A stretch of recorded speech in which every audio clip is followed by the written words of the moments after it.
दोस्तों नमस्कार, मैं हूं सूर्यबली सिंह और आप सब देख रहे हैं मेरा यूट्यूब चैनल सम्यक भारत। दोस्तों प्रस्तुत है प्रयागराज के लूकरगंज स्थित बीबी गार्डन में सम्यक पार्टी के तत्वावधान में आयोजित लोक मोर्चा के कार्यकर्ताओं की बैठक में मोतीलाल शास्त्री राष्ट्रीय अध्यक्ष राष्ट्रीय समानता दल का उद्बोधन। आइए सुनते हैं। दरअसल आज स्थिति बड़ी गड़बड़ हो गई है पूरे उत्तर प्रदेश की। उत्तर प्रदेश क्या कहिए, पूरे देश की स्थिति इस समय गड़बड़ है। पूरे प्रदेश में कानून व्यवस्था नाम की तो चीज ही नहीं है। स्वास्थ्य व्यवस्था बिल्कुल चरमरा गई है, शिक्षा व्यवस्था बिल्कुल चरमरा गई है, सारी व्यवस्था उलट पलट हो गई है। अभी मैं बनारस से आ रहा था, देखिए 125 किलोमीटर है बनारस यहाँ से, हाईवे है। अगर बनारस से चला जाए तो 1.25 घंटे में यहाँ हम आ जाएंगे। लेकिन एक लेन बिल्कुल खाली है और दूसरी लेन में धक्का मुक्की लगी हुई है और एक आदमी नहीं है जिसके लिए रास्ता रोका गया है। एक लेन पूरी 2.25 किलोमीटर रोकी गई है, एक भी आदमी नहीं। कांवरियों के लिए रोकी गई लेकिन एक भी कांवरिया नजर नहीं आ रहा है। और 125 किलोमीटर, इसलिए मैं कहना चाहता हूं कि जिस देश में मंदिर की छत सोने से मढ़ी जाती हो और विद्यालय की छत टपकती हो, वहां समाज का और देश का कैसे विकास हो सकता है? कैसे हो सकता है, आप समझ लीजिए।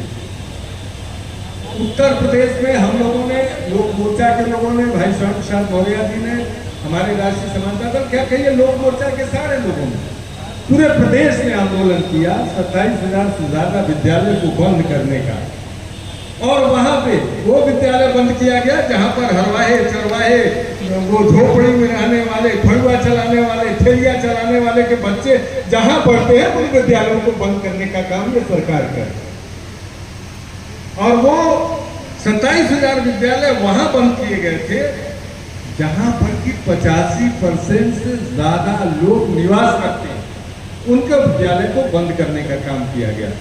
इन्होंने विद्यालय को एक तरफ बंद कर दिया और गांव-गांव में कंपोजिट शराब की दुकानें खोल दी। माने देसी भी वही मिलेगी, अंग्रेजी भी वही मिलेगी।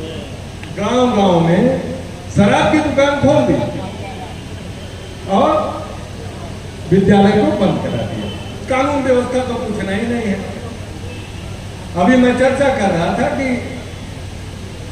हिंदुस्तान ही नहीं, विश्व का तीसरा यूनिवर्सिटी है बनारस हिंदू यूनिवर्सिटी,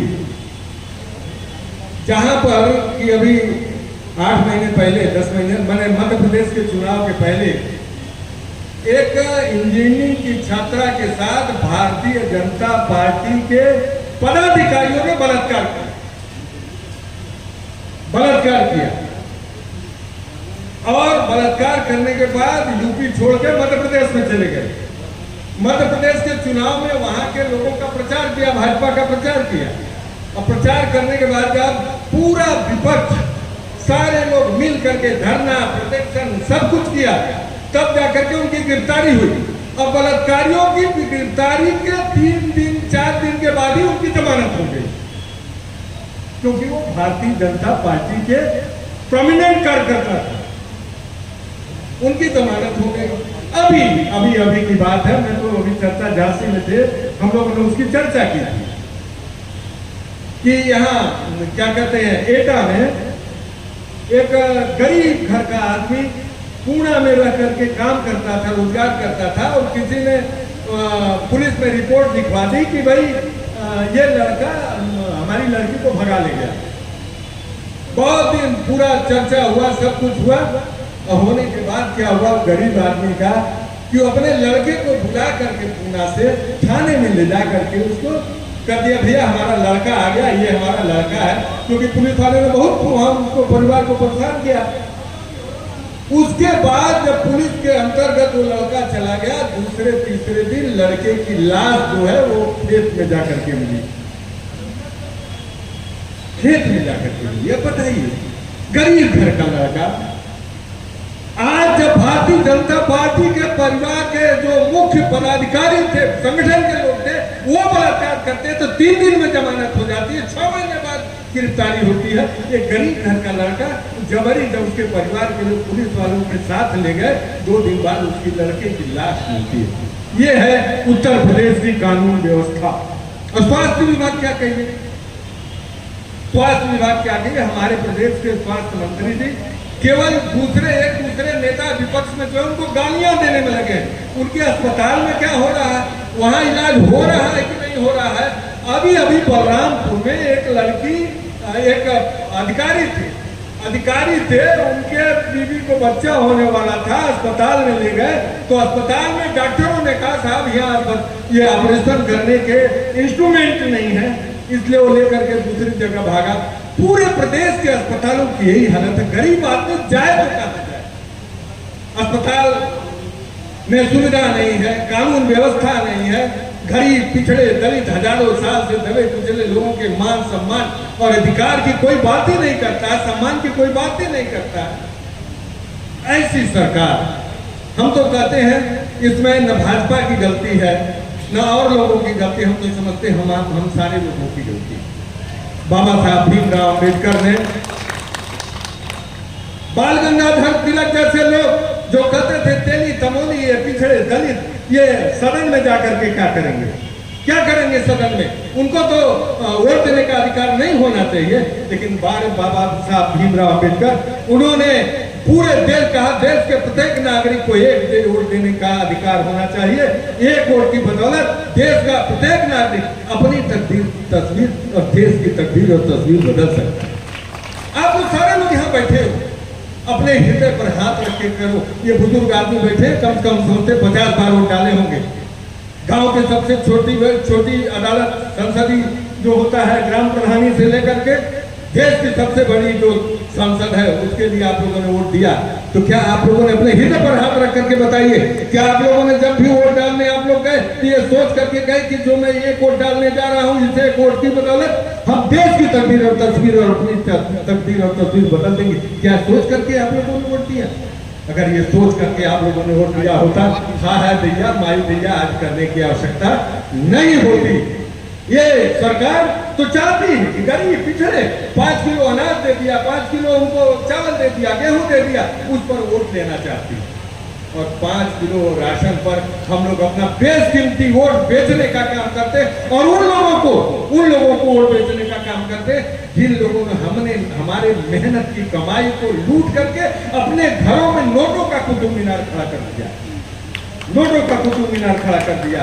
और जब वोट डालने की जरूरत होती है तो कहीं मुर्गा बट रहा है, कहीं दारू बिक रहा है। हमारे गरीब बेचारे जिनको ठर्रा भी नहीं मिलता उनको अंग्रेजी का खंभा पकड़ा दिया जाता। तो हम इसलिए गति है। लेकिन हम लोगों ने भी कहा, राष्ट्रीय समानता दल ने भी कहा, हम चाहते हैं कि हमारे लोकसभा में ये बात आएगी। हम चाहते हैं कि प्रत्येक मतदाता को मतदाता सुरक्षा भत्ता मिलना ही चाहिए। हर चीज में जहां पर कि हर जगह घूसखोरी है, नौकरी में घूसखोरी है, आप अदालत में चले जाओ वहां घूसखोरी चल रही है, आप थाने में चले जाओ वहां घूसखोरी चल रही है, अदालत में चले जाओ, तहसील चले जाओ, ब्लॉक चले जाओ, जहां चले जाओगे बिना पैसे के आपका काम नहीं होने वाला है। हम लोगों ने कहा कि प्रत्येक मतदाता को, आप जिनको वोट देते हो उनको तो मिलता है पेंशन, जो MP MLA बनते हैं उनको तो जिंदगी भर, एक बार अगर सांसद विधायक बन गया तो जिंदगी भर पेंशन मिलती है। आप वोट देने वाले हैं, आपको क्या मिलता है? आपको क्या मिलता है? कुछ नहीं मिलता।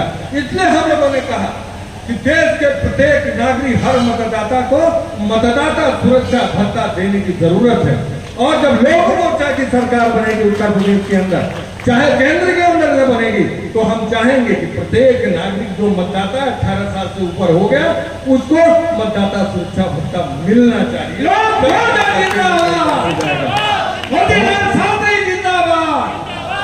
बहुत कुछ नहीं, उससे एक साधे सब सधे, सब साधे सब जाए। एक बार अगर मतदाता सुरक्षा भत्ता मिलने लगेगी तो हम उसको मतदाता सुरक्षा भत्ता देंगे जो वोट डालने जाएगा, जो वोट डालने जाएगा उसको मतदाता सुरक्षा भत्ता मिलेगी। तो बताइए कितना % वोट पड़ेगा? 101% वोट पड़ेगा, सब पड़ेगा। जो नहीं वोट डालेगा उसको मतदाता सुरक्षा भत्ता नहीं मिलेगी। कानून व्यवस्था तो अपने आप दुरुस्त हो जाएगी, कानून व्यवस्था अपने आप दुरुस्त हो जाएगी। जो आदमी छोटे मोटे झगड़े लड़ाई करेगा, आपस में दारू पी के गुत्थम गुत्थी खबरा खबरी कर लेगा, उसको अगर अदालत ने सजा दे दी तो उसका मतदाता सुरक्षा भंग। और अगर उसने कोई हीनियस क्राइम किया, जघन्य अपराध किया, हत्या कर दी, बलात्कार कर दिया, तो उसके पूरे खानदान का मतदाता सुरक्षा भत्ता बंद कर दिया जाएगा, कानून अपने आप दुरुस्त हो जाएगा। इसलिए बहुत सी चीजें हैं, बहुत मैं कहना चाहता हूं, लेकिन ये कब होगा? जब आप अपना वोट ये समझ कर देंगे कि बाबा साहब ने हमको ये वोट का अधिकार दिया है जिसकी बदौलत हम अपनी तकदीर और तस्वीर, देश की तकदीर और तस्वीर बदल सकते हैं। तब होने वाला है। हमारे भाई मुख्यमंत्री जब बनेंगे भाई साहब उत्तर प्रदेश के, तो हम ये नहीं कहते, हम केवल सत्ता का परिवर्तन नहीं चाहते, हम चाहते हैं कि सत्ता के साथ साथ आमूल चूक व्यवस्था का परिवर्तन होगा, तब हम लोगों को खुशियां मिलेंगी। इन्हीं शब्दों के साथ हम चाहते हैं कि हमारा लोग जिंदाबाद।